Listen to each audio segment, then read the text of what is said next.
మీ కుటుంబ శాంతి, ఆరోగ్యం, ఆర్థిక అభివృద్ధి కోసం రుద్రాక్ష మహాపూజలో తప్పక పాల్గొనండి. ఇప్పుడే నమోదు చేసుకోండి. నమస్తే రమగారు. నమస్తే జయ. రమగారు, ఒక చిన్న సందేహం ఏంటంటే, ఎవరైనా మన కుటుంబ సభ్యులు చనిపోయారనుకోండి, వారి బట్టల్ని మనం వాడుకోవచ్చా? అంటే చనిపోయినప్పుడు వేసుకున్నవి కాదు నా ఉద్దేశం, వారి ఉంటాయి కదా ఇంట్లో, ఆ బట్టల్ని తిరిగి మనం వాడుకోవచ్చా? మామూలుగా మంచం మీద మరణిస్తే ఆ మంచం చాకలికి ఇచ్చేసేవాళ్ళు ఊళ్ళల్లో నాకు తెలిసి. అవును, మా నాన్నగారు మంచం మీదే చనిపోయారు. నాకు గుర్తుండి ఆ మంచం తీసేశారని జ్ఞాపకం నాకు. పెద్ద పట్టి మంచం అలా చేస్తారు ఊళ్ళల్లో. ఆ వస్త్రాలు ఎలాగో పారేసేవే. తర్వాత కాలంలో ఇప్పుడు వాళ్ళ బట్టలు ఇదివరకటి రోజుల్లో ఇప్పట్లాగా ఇన్నేసి బేళ్ల కొద్ది బట్టలు ఎవరి దగ్గర ఉండేవి చెప్పు?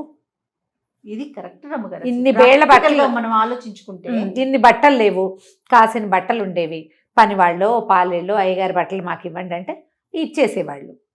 ఇళ్లల్లో అవి కొత్త బట్టలు అవి అయితే ఏ కుమారులో నాన్న సైజు ఉంటే, మన చుట్టాల్లోనే ఎవరైనా తెలిసిన వాళ్ళు ఆ సైజు మనుషులు ఉంటే ఆ బట్టలు ఇస్తే మనం కూడా జ్ఞాపకంగా ఏవో కొన్ని బట్టలు అట్టె పెట్టుకునేవాళ్ళం. అంతే కదా. నాన్న పెట్టుకున్న వాచి, తర్వాత చొక్కా గుండీలు. అప్పుడు గుండీలు ఉండేవి కదా అప్పట్లో చొక్కాలకి. ఇప్పట్లాగా ఈ చొక్కాలుగా బుష్కోట్లు కాదు కదా అప్పుడు. ఇప్పుడు ఈ షర్ట్లు కాదు కదా, బటన్స్ పెట్టుకునేవాళ్ళు. అవి ఉంచుకుంటే ఇప్పుడు ఉంగరాలు, బంగారాలు తెచ్చుకోమా మనం? అక్కడ అసలు ప్రశ్నే రాదు రమ్మగారు, అనుమానమే లేవనెత్తదు. చనిపోయిన వాళ్ళ దుస్తులు అనగానే ఏంటో ఫీలింగ్స్ వచ్చేస్తాయి. నేనేంటో వాటిని నమ్మను చేయ, నాకు నమ్మకం ఉండదు. ఇప్పుడు మా అమ్మ చనిపోయారు, మేమందరం ఏంటి బట్టలు ఏవో ఉన్నాయి, చాలా మటుకు అక్కడే వదిలిపెట్టేశాం. మా వదిన ఎవరో ఒకళ్ళకి ఇచ్చుకుంటుంది, కొన్ని కొత్త చీరలు అయితే ఆవిడ కట్టుకుంటుంది లేని.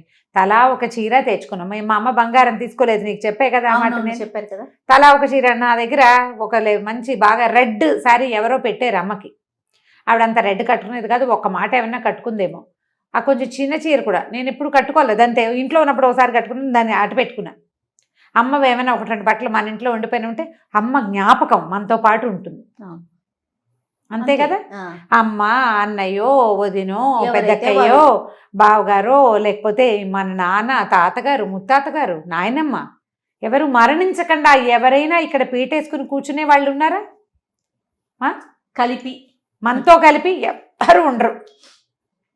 వాళ్ళు ముందు, ఇంకొకళ్ళు వెనకాల. ఇది శాశ్వతమైన సత్యం. దీని గురించి మనం రోజు మాట్లాడుకోకర్లా, కానీ అది మన లోపల ఒక తెలివిడి మనకు ఉండాలి కదా. భయం, చనిపోయిన వాళ్ళ బట్టలు వేసుకుంటే ఏమైపోతుందో. బంగారం తెచ్చుకున్నప్పుడు ఏ భయము ఉండదు, వాళ్ళ ఆస్తులు పుచ్చుకున్నప్పుడు ఏమీ ఉండదు. వాళ్ళ ఇంట్లో ఉన్న వస్తువులు, సామాన్లు ఉంటాయి. ఇంకా తక్కువైనా ఎక్కువైనా గొడవలు కదా రమ్మగారు. కొట్టు చచ్చిపోతారు, పోట్లాట. ఒక అర్నవర్స్ పోయిందని, ఒక అరతోలం తగ్గిందని, 1 గ్రామ్ బంగారం తేడా వచ్చింది, వెండి వస్తువులు తేడా వచ్చినాయి, మాకు ముట్టలేదు, మాకు ముట్టింది, అక్క చెల్లెలు అన్నదమ్ములని డిస్కషన్ పెట్టి దాని మీద పోట్లాడుకు చచ్చి పిన్నికో మేనతకో చెప్పుకుని ఏడ్చి క్రియలు జరగక ముందే పోట్లాడుకుంటారు. ఈ వస్త్రాల ఘోష ఎందుకు? దానం చేయొచ్చు, ఎవరికైనా ఇవ్వచ్చు. మనకే సరిపోతే, మనకే బాగుంటాయి చీరలు, పంచలు, చొక్కాలు, ప్యాంట్లు మనకు సరిపోతే మనమే ఉంచుకోవచ్చు. వాటితోటి వాళ్ళ భావాలు ఉంటాయని అవన్నీ ఏమీ భావించకండి. మరణం అనే భావన పరమ శాశ్వతమైన భావన, దాన్ని తప్పుకోలేము. నమ్మినా నమ్మకపోయినా, మర్చిపోయినా గుర్తుండవలసిన శాశ్వత సత్యం కదా అది. బట్టలు ఒకవేళ తీసుకొచ్చుకుంటే ఉతికి లోపల పెట్టుకోండి, పోనీ ఉతికేసి లోపల పెట్టుకోవచ్చు. అంత అనుమానం అక్కర్లేదేమో అని అనిపిస్తుంది నాకు. ఆ తల్లికి చీరలు తెచ్చుకోకుండా ఉండేవాళ్ళు ఎవరో చెప్పండి. మేము అస్సలు తెచ్చుకోలేదండి. మా అమ్మకి 100-150 చీరలు ఉంటే 150 చీరలు మేము అనాథ శరణాలయానికి ఇచ్చేసాము అని చెప్తారా? చెప్పగలరా? అస్సలు. మా అమ్మకి నేను పెట్టిన చీరే ఇదేని వెనక్కి తెచ్చుకునే వాళ్ళు కూడా కనిపిస్తారు కదా. అవునండి, బోల్డంత డిస్కషన్లు దేని మీద. అవునవును. ఇంత ఆలోచించక్కర్లేదు, ఆలోచించవలసిన అవసరం లేదు. వారి పేరు మీద కొన్ని దుస్తులు దానం చేయండి. ఆ ఫలితం దానం చేసిన క్రియ వల్ల మీకు, వస్తువు వారిదవటం వల్ల దానక్రియ ఫలితం వాళ్ళకి కూడా చెందుతుంది. ఆ జీవుడు ఇంకొంచెం ప్రశాంతంగా దశదానాలు, షోడశ దానాలు చేస్తారు ఈ మరణం అప్పుడు. మరణించినప్పుడు దశదానాలు అంటే హిరణ్యము, బంగారము, వెండి, పుస్తకము, రకరకాల వస్తువులు అవన్నీ దానం చేసి, ఆవును గోదానము చేస్తాం కదా. వస్త్రదానం అంటే నూతన వస్త్రాలు ఇస్తారు. ఇలా జీర్ణ వస్త్రదానం అంటే వాడిన వస్తువు దానం కూడా చేయొచ్చు. ఎవరికైనా ఇవ్వండి, అవసరమైన వాళ్ళకి ఇవ్వండి. కొన్ని మీరు వారి జ్ఞాపకంగానో ఆపేక్షతోటో ప్రేమతోటో చక్కగా ఉంచుకోవచ్చు. మన చుట్టాల్లో పక్కాల్లో మన కజిన్స్లో వాళ్ళని అడిగి వాళ్ళకి అభ్యంతరం లేకపోతే శుభ్రంగా ఇచ్చేయచ్చు. మామ చీర నువ్వు ఉంచుకో అని అనకూడదు. మామ చీరలు ఉన్నాయి నీకు కావాలా అని అడిగి వాళ్ళు తీసుకుంటామన్నారు అనుకో, ఒక చీర వాళ్ళ చేతిలో పెట్టచ్చు, హ్యాపీగా ఇచ్చేయచ్చు, జ్ఞాపకంగా ఉంచుకోవచ్చు. ఇప్పుడు నేను కొత్తగా కుట్టపోయే బొంతలో మా అమ్మ చీర వేసుకుని కుట్టుకుంటాను నేను. అంతే చేస్తాం. వాళ్ళు మనతో ఉన్న ఒక సంతోషం ఉంటుంది, అంతకంటే ఇంకేమీ లేదు. అందులో భయపడవలసిన, అనుమానపడవలసిన, శంకించవలసిన పని మాత్రం సుతరాము లేదు. ఇది పూర్తిగా నా యొక్క భావజాలం మాత్రమే. నేను దీంట్లో ఇలాంటి విషయాల్లో నేను ఎవరి సలహా అడగను, నా మనసుకు తోచిందే చేస్తాను. నాకు అర్థమవుతుంది ఇందులో ఒక ప్రాక్టికల్ థింగ్ ఉంది కదా, ఒక ప్రాక్టికల్ విషయం ఉందా, ఆలోచించండి. మీకు కూడా ఎవరి సలహా అక్కర్లేదు. ఇది ఇంకా సూపర్ అమ్మ గారు. అయితే వస్తువులు బట్టల వరకు ఒక క్లారిటీ ఉంది. కొన్ని వస్తువులు తెచ్చుకుంటామండి, మనకు అవసరమైన వస్తువు, ఏ వస్తువు కంటికి కనిపించితే ఆ వస్తువు ఆ వ్యక్తి లేనప్పుడు తెచ్చేసుకుంటాం. మరి దాని పరిస్థితి ఏంటండి? మనమ్మ నాన్నదైతే మందేగా, దానికోసం కొట్లాడుకోవద్దు.